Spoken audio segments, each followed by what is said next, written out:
ഇന്റഗ്രേഷനകത്ത് most important ഫോർമുലയാണ് integral x raise to n d x. Integral x raise to n d x എന്ന് പറഞ്ഞാൽ x raise to n plus one divided by n plus one ആണ്. അങ്ങനെയാണെങ്കിൽ integral s square d x എന്ന് പറയുമ്പോൾ എന്ത് വരും? That is ഈ power ഒന്ന് കൂടണം. ഇവിടെ എൻ വരുമ്പോൾ എൻ പ്ലസ് വൺ, അപ്പൊ ഇവിടെ 2 വരുമ്പോൾ എന്താവും മക്കളെ? ദാറ്റ് ഈസ് ഈക്വൽ പവർ ഒന്ന് കൂടി ഡിവൈഡഡ് ബൈ 3 പ്ലസ് സി വരും.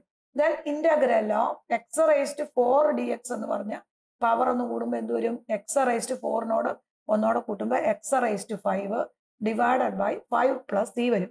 Then next one integral of x raise to 1/2 d x ആണെങ്കിൽ പവർ ഒന്ന് കൂടുമ്പോൾ ഈ 1ഉം ഈ 2ഉം കൂടെ ആഡ് ചെയ്യണം. ദാറ്റ് ഈസ് ഈക്വൽ ടു 3 വരും. ഇനി ഈ ഡിവൈഡഡ് ബൈ 2 അങ്ങനെ തന്നെ എഴുതിയാൽ മതി.